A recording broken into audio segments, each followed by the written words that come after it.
Ethnic intolerance and racism. So for this class, we're going to be talking about racism, prejudice, ethnic tolerance, intolerance, and accommodation. And when we're talking about racism and when we're talking about prejudice against ethnicity, we need to talk about the stratification of ethnicity and race as well as the intersectionality of it. And we'll go into what intersectionality means. So first of all, ethnic and racial stratification is the structure and process by which race and ethnicity determines life chances and access to socially desirable resources such as housing, justice, education, wealth, power, etc. Right? So basically, the race or the ethnicity that you are born into or are sort of labeled as, affects your life chances in the way that maybe you can get a job, to education, to even housing.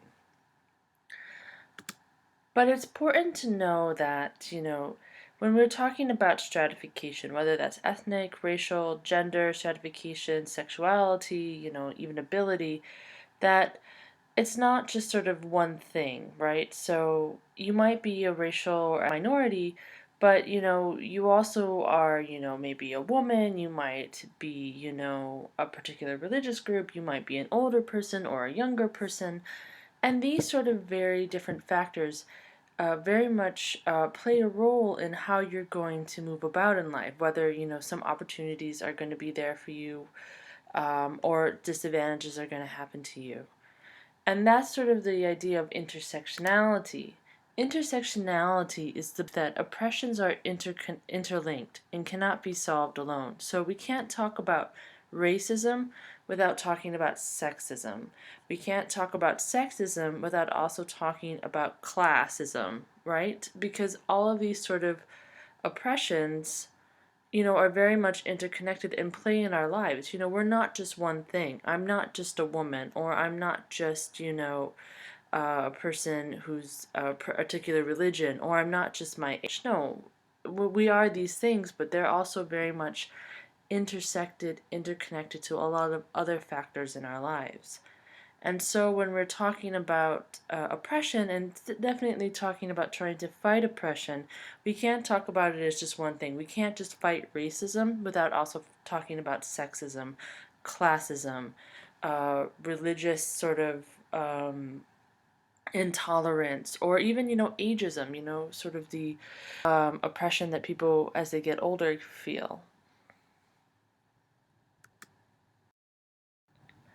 So now let's talk about ethnic tolerance and accommodation. So there are many nation states, such as, in many states, such as, the United States, in which multiple cultural groups live together in reasonable harmony, including even some, in less developed countries as well.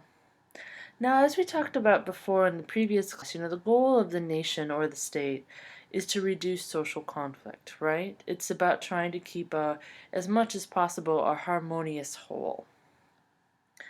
And one way that states particularly have tried to do this is through assimilation, in which, the minority adopts the patterns and norms of its host culture. So immigrants coming here to America are, required to learn English, they're required to be democratic citizens, they're also even required to follow some cultural norms that are within the United States.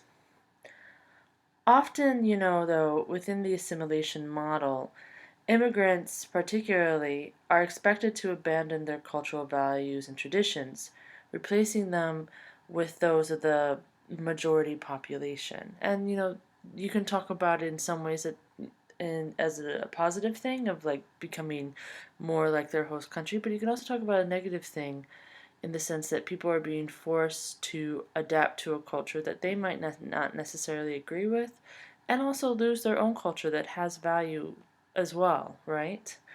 Now, assimilation is not inevitable. It's not that, immigrants coming here to the United States will automatically assimilate, and in fact, assimilation is not also a model that we must have, right? It doesn't often, create social harmony. A lot of times it creates a lot of disharmony and a lot of sort of hatred, and a lot of sort of social angst.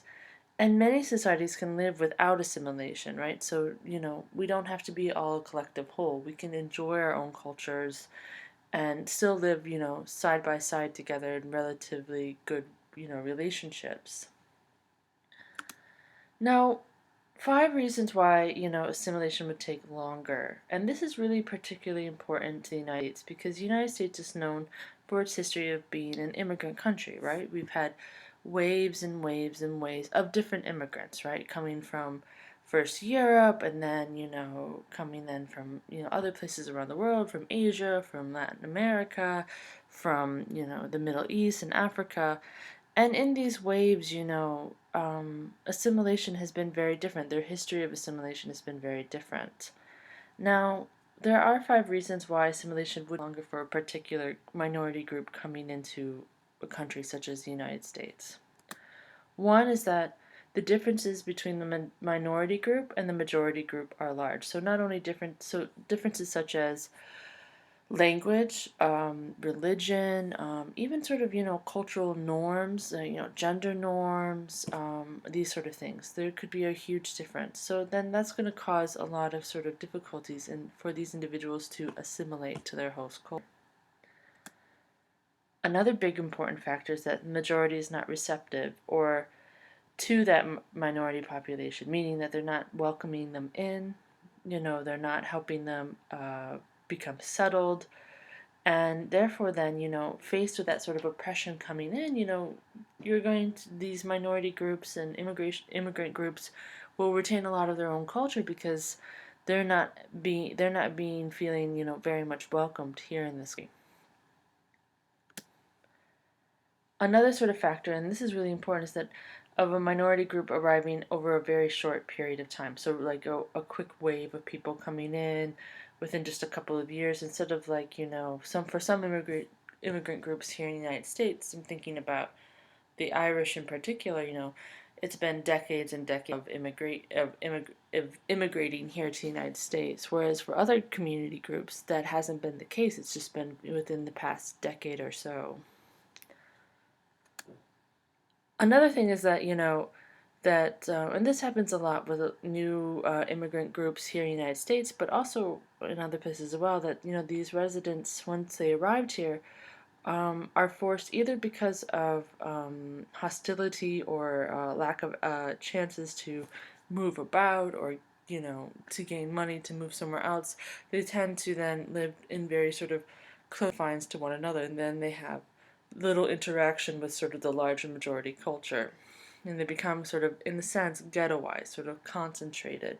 Some by choice, but then a lot of times it's not also by choice. It's by sort of multiple factors coming in that's kind of forcing you to stay in sort of these small little groups. Another thing that's really important, especially in the United States, is that the arrival of these immigrant groups are relatively recent and that the homeland is still accessible. So for many immigrant groups here in the United States, especially from Latin America, the homeland is not far away, and many people have family, are transnational families, with the husband working in the United States and the wife still living in a country such as Mexico. So therefore then, this need to assimilate is going to be difficult because it's not like that you've cut off ties from your homeland. No, in fact, you have very strong, rich, and important ties to your country of origin. And therefore then, wanting to assimilate and to adopt completely the host country's, culture and all of that is not going to be necessarily important nor also, beneficial to you.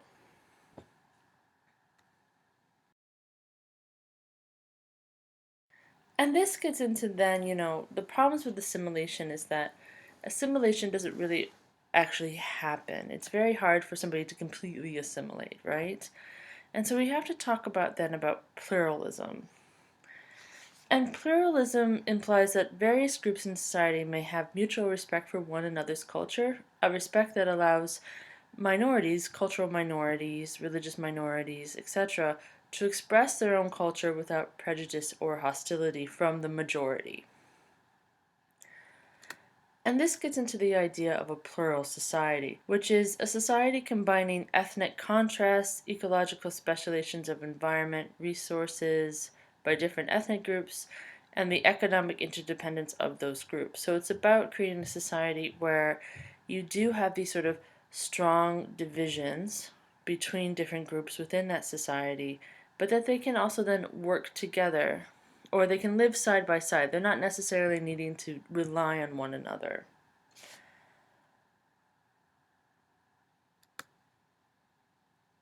And then we get into multiculturalism. Now, multiculturalism is very much about not only that communities are respecting one another side by side, but in fact we're all working together, and that's the difference between a plural society and multiculturalism. A plural society is about these different sort of ethnic groups are living side by side, but they're not having to rely on one another. As multiculturalism is about you know these different community groups living side by side, but also working together. And it's a model in which minorities don't have to forego their cultural traditions or beliefs or anything like that, but are supported by the majority, by the rest of society, to practice both their cultural traditions and beliefs, as well as, adopt, if they want to, the cultural traditions and beliefs of the majority population. Multiculturalism seeks ways for people to understand and interact that don't depend on sameness, but rather a respect on differences. So you're not going to find respect because you completely adopted to the host culture. In fact, you're respected for maintaining your beliefs, as well as, if you want to adopt some of the host culture's traditions or practices and beliefs. It stresses that the internet of various ethnic groups, and it also sort of shows that the differences are actually really great for society and benefit to the country as whole. For the most part, the United States stresses a multicultural model. And with that, then, there's some pros and cons, and we're going to get to it in the next slide. So now let's talk a little bit more about multiculturalism. And as I stated before, the United States, on the legal level, so like in immigration law and so forth, practices a multiculturalism model. Though on a social level, the day to day, we practice more of an assimilation model in the sense that, incoming immigrants, ethnic minorities, religious minorities, cultural minorities are still very much pressured to assimilate and adopt, the dominant culture here in the United States. But getting back into multiculturalism, there's a lot of benefits to it, right? It's a lovely concept, right? It's about cultural appreciation, celebrating diversity, as well as, rightfully so, protecting communities' culture, their own sort of religious beliefs, practices, as well as their language, which I think are very important. But the thing is with multiculturalism is that it's a lovely idea. It's very hard to put into practice. And therefore, then, there's a lot of critiques against the multiculturalism model.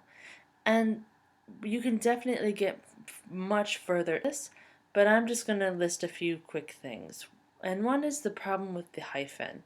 And by the hyphen, I'm talking about how we can identify ourselves and how much care and respect is given to both identities. So, such as, Pakistani American, Korean American, African American, all of these sort of, hyphened, sort of ethnic identity categories. As much as, you may celebrate coming from, your country of origin or coming from, a particular cultural ethnic group, such as Pakistani, there's still an emphasis of you being American first and foremost. So there's still incredible amount of pressure for immigrants coming here that you might be able to celebrate your culture, but you better be American first and foremost. So it goes back into what I said before, that as there is a lot of multiculturalism talking in the United States. For the most part, the United States is an assimilation country. And therefore, then it hides a lot of racism and inequality. If you have a country that is talking about celebrating diversity, but at the same time pressuring immigrants as well as ethnic and cultural minorities to be first and foremost, American, to assimilate and all of that, it hides a lot of sort of, a pressure on these communities to maintain and protect their own cultural identity. It also sort of hides the ongoing racism that happens within our country. Why is it that there is this pressure for individuals to be American? What is exactly American? What exactly is behind it? And therefore, then, we can talk about a lot about the racism that is still very much present within the United States, as well as in other states as well. And, you know, this inequality in the face of also talking about celebrating diversity creates a lot of social conflict. For the most part, it creates a lot of tension, not only from the minority community who's like getting basically mixed messages of like, yeah, celebrate your own culture, but you better be, like us, or else, or even that you can never be like us because you weren't born here, or you don't have the right skin color, or you speak with an accent, so you're never going to be American. So therefore you have these two sides of the coin. So I mean, think about the incredible amount of pressure individuals are placed here. But then also, then you have on the same hand a lot of social tension as well as concern from the majority society, bringing in immigrants and saying, oh yes, let's celebrate the diversity, but they're too different from us, and we're going to lose our own national identity, all of that. So what happens with the multiculturalism model is that it creates, as much as it's about celebrating diversity, it also very much, hides the real sort of injustice and the racism and inequality that is happening within that state, and can create a lot of sort of social conflict because of it.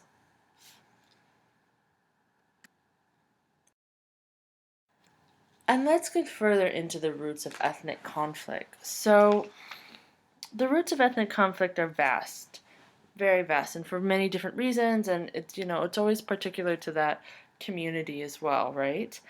But it's often equated to, and it's very much important to state that it's often equated to unequal distribution of resources, as well as a social hierarchy, that then creates discrimination and prejudice that then, devalues certain groups over others. So, the roots of ethnic conflict are not just only in sort of society beliefs, but they have economic implications, they have political implications. So it's not just one thing or the other. Now, let's just get some key terms out of the way.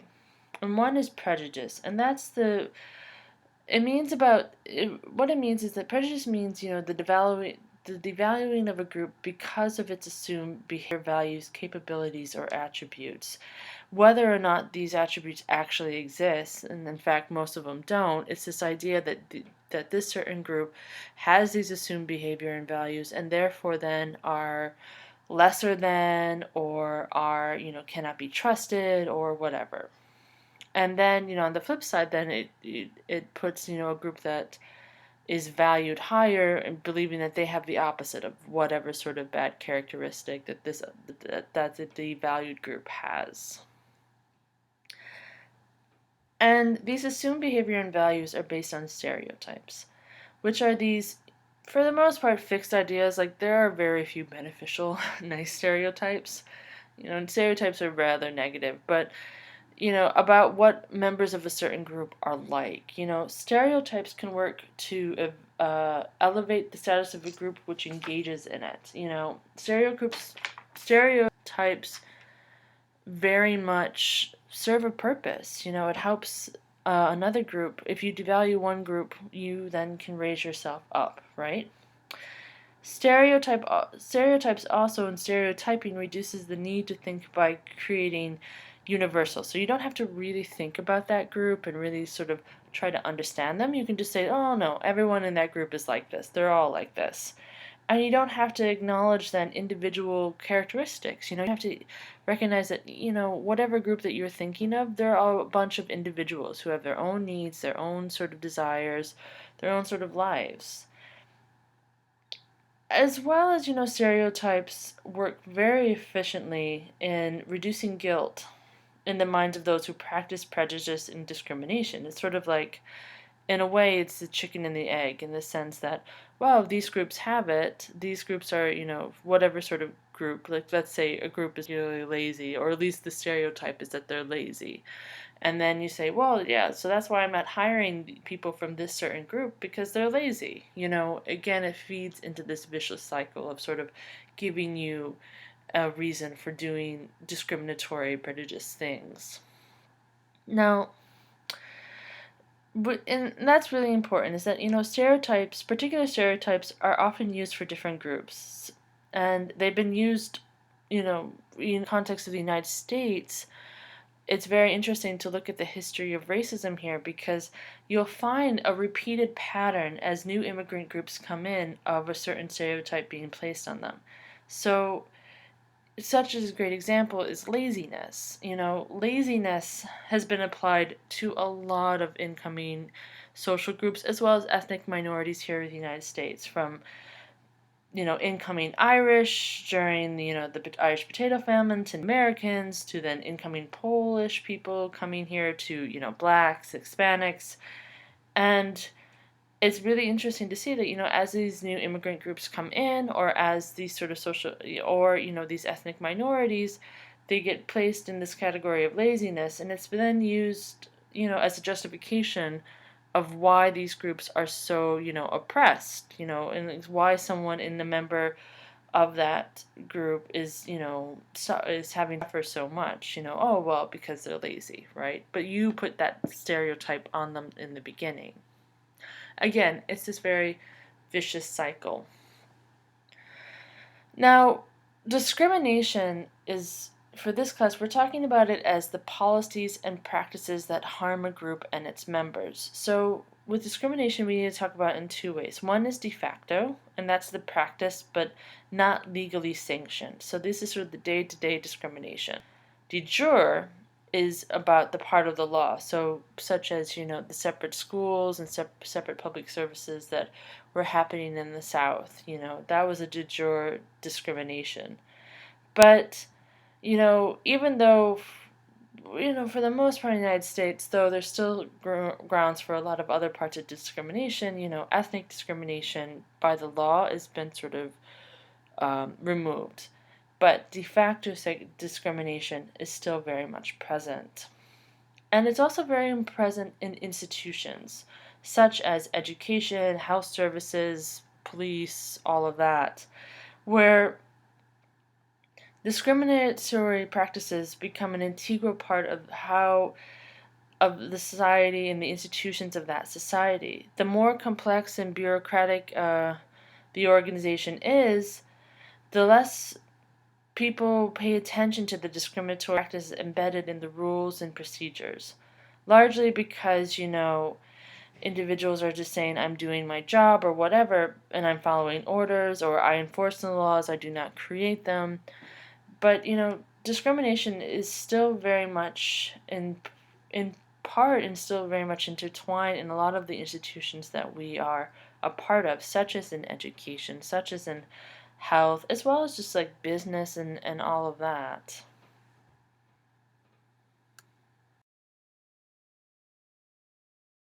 So why does prejudice happen? Now, there's a lot of reasons and why we can talk about prejudice. And, again, as I stated before, it's incredibly complex, so we can't think of it as just one thing, or, that, oh, it's more naturally prejudiced or whatever. But there are a couple theories behind it. One is, and I think probably many of us are very familiar with it, and that's scapegoat theory, right? It's about blaming others for personal troubles, also in terms of the state, blaming a particular minority group for, economic decline or social instability.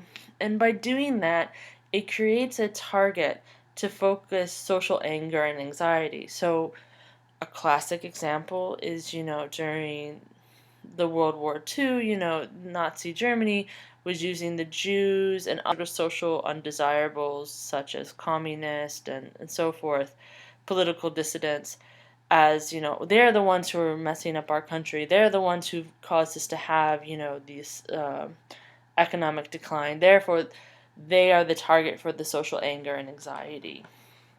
It still happens today, especially also here in the United States as well. The scapegoat theory is still very much in practice.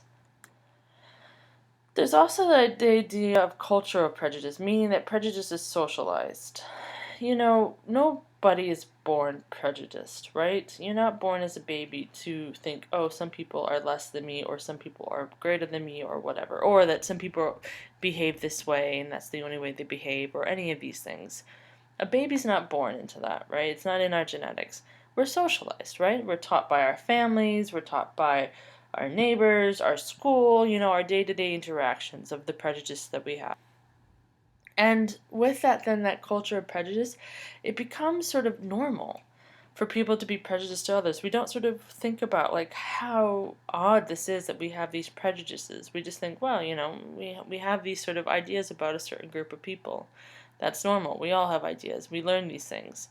But in fact, it's a really constructed thing. Prejudices, from stereotypes to even the way that, how we feel discrimination should happen and all of that, that's a social thing that's been highly constructed.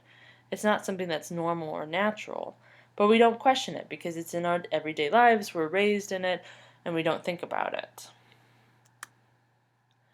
Another thing is about conflict theory, which is, the sort of self-justification for social inequality, meaning that, well, groups just naturally don't get along. So therefore then, that's why there's inequality, and that's why, we can't really stop it as well. And it creates this sort of cycle of attacks and backlashes. So a minority group might talk about and attack the majority group for the discrimination they're facing, and then the majority group would then also attack back and say, well, you're threatening our way of life or whatever, So it creates this sort of thing of always needing this conflict, because then it allows for social inequality to continue.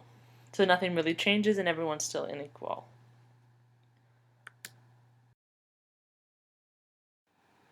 So now I just want to quickly share with you this really helpful model about prejudice and discrimination. So in the beginning, at stage one, prejudice and discrimination begin often as an expression of ethnocentrism, right? So you have these ideas based on sort of very much ethnocentric beliefs of your own, of a particular group. And usually it's an attempt to justify sort of economic exploitation of that group or social exploitation of that group. So, but then what happens is that as a result of the prejudice that you have, and then you start discriminating against this group, this group then is put into a socially disadvantaged position, occupying a low position in the system of social stratification. So basically, because of your prejudice and because of the discrimination that you had towards that group, this group is pushed into a socially disadvantaged position and sort of then labeled as a minority.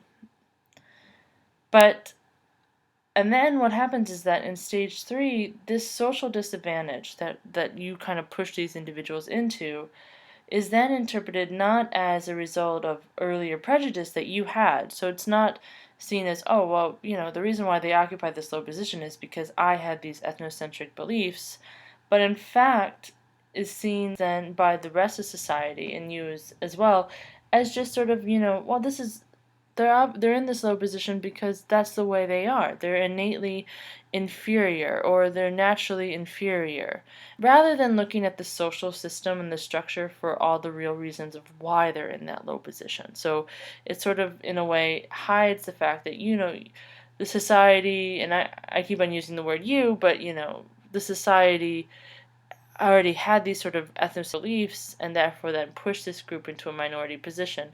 Instead, it's just seen as, oh, well, they're naturally inferior. They're naturally have these bad qualities, and that's why that they're in this low position.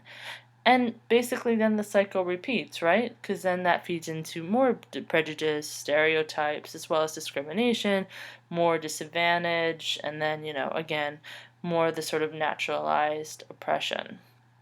And it's a vicious cycle.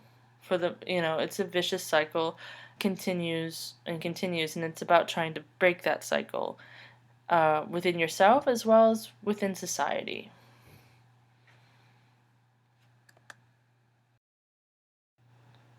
So now let's talk about the extremes of prejudice. And unfortunately, the very scary fact is that, that vicious cycle that we just talked about can easily go to extreme. The first extreme I want to talk about is genocide, and that's the deliberate elimination of a group through mass murder. And I put down, just for an example, World War II with the Nazi state, um, killing and eradicating Roma, Jews, Poles, and political dissidents. Genocides have happened throughout the world, throughout the 20th century and so forth. So, it's not just World War II that this has happened, but it's probably one of the better well known genocides. Ethnocide is when a dominant group tries to destroy the cultures of a certain ethnic group. And Native Americans have been particular victims to ethnocide by the United States. In fact, you can also, many activists as well as, public historians have also talked about what's happened to the Native Americans as a genocide. But as an ethnocide, I'm talking about the fact that for many Native Americans, they were not only forced off their land, but they were also then forced to, give up their culture, give up their language. Children, young Native American children were taken away from their families and sent off to reservation schools, miles away or even in a different state where they were forced to become basically white. And, it created a devastating effect on Native American communities. For the most part, a lot of languages were lost. A lot of communities are still sort of reeling from that sort of terrible practice that the United States engaged in against them. Ethnic expulsion is when they're removing groups who are culturally different from a country. So, ethnic expulsion has happened throughout history. But for, an example is that, in Uganda in the 60s, there was a really large Asian population due to the fact that Uganda used to be a colonized state. So there was a lot of sort of people who were not indigenous Ugandans living in that state. But in the 60s, during sort of this new sort of revolution, many Asians were forced to leave Uganda. And so that's another sort of form of prejudice. We can also talk about ethnic expulsion in Yugoslavia and other countries around the world. Um, Particularly maybe even what's going on with Russia and Crimea. With genocide, ethnocide, and especially ethnic expulsion, we have to talk about refugees. You know, for the most part, we live in a world where there's a crisis of refugees, meaning that there's many refugees now in the world because of social conflict. Now, refugees are people who have been forced or chosen to flee a country to escape persecution or social instability, such as war. There are about 15.4 million refugees worldwide, and so these are people who have left their countries and are trying to seek protection elsewhere. Conflict and persecution forces an average of 23,000 persons per day to leave their homes and seek protection elsewhere. Another factor is that it's not only people who leave their states, so that's a refugee, but there's also 45.2 million displaced persons. So the displaced person is someone who's had to leave their home and they've maybe had to move to a neighboring village or even to the northern part of their state or something like that, but they're still within their state. But still, to be displaced is incredibly difficult. If we try to think about it for ourselves, the idea of having to leave your home overnight and live somewhere else is incredibly traumatic to think about. Developing countries host over 4/5, so 80% of the world's refugees. So it's not developed countries like the United States that holds refugees. It's in fact, often very poor countries, also countries that have their own sort of social instability, that are then hosting these very vulnerable populations. And therefore, then most of the refugees are located in the global south. And this creates a lot of problems because if you talk about, and we've talked about this before, the sort of, for developing countries, they're already struggling, right? They're rather poor, they've got a lot of disadvantages, and then you're having, then you're hosting and you're trying to maintain within your borders a huge, larger population of refugees who are trying to seek safety. That creates an undue amount of pressure on these countries. And it creates also a lot of sort of vulnerability and violence towards refugees in these countries. Many of them have to live in refugee camps that are incredibly, you know, incredibly inhumane. Most people don't even have access to clean water in these refugee camps. And it creates a real crisis for these individuals. So, just to sort of nail this point home, I wanted to show you this picture. And this is a map that has been modified to represent refugee populations. So it's a very interesting way of doing maps where, they basically the states change due to the population. So in the top part, and you kind of sort of look in the corner of reference of what the map should really actually look like in the top right corner, and then what it's like here representing the populations. But in the top part is countries of origin. So if we look at this, we can see that for the most part, refugees are coming from the Middle East, parts from Asia, and then a huge percentage coming from Africa, as well as a large percentage coming from Latin America, right? So people who are having to flee these countries due to instability and violence. And then you can also then see, at the top right corner, there's very few refugees within the United States. As you can see that the United States is just a bunch of squiggly black lines. As well as Europe is not even shown in there, it's just squiggly black lines in the corner. But then as we look at, countries of destination, so these are, so the top part was about people who are refugees fleeing, right? Like these are the places where people are fleeing. These are the places then down below are where people are living or having to stay as refugees. And as you can see, still a huge bulk is within the global south. So within Africa takes the majority of refugees, the Middle East, parts of Asia. Yes, the United States now actually kind of looks like the United States, but still, in comparison to how many refugees are living in Africa, you can see that, for the most part, there's a huge amount of strain on these populations, on these countries especially.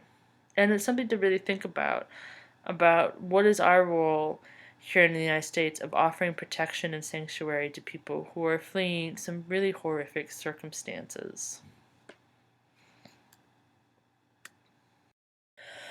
So now let's get into key terms. I apologize for this sort of long lecture. I'm glad, hopefully, that you all stuck with me. But let's get into key terms and you'll be done with me. All right. Assimilation, and that's when the minority adopts the patterns and norms of a host culture. Plural society, a society combining ethnic contrast, ecological specialization of environmental resources by different ethnic groups, and the economic independence of these groups. Interdependence of these groups, sorry. Multiculturalism, a model in which minorities do not have to forego their cultural traditions, but are supported to practice both their cultural traditions, beliefs, and that of the majority population. Prejudice means devaluing a group because of its assumed behavior, values, capabilities, or attributes. Stereotypes. And these are the fixed ideas, often unfavorable, about what members of a certain group are like. Discrimination. Policies and practices that harm a group and its members. De facto discrimination, practiced but not legally sanctioned. De jure discrimination, part of the law.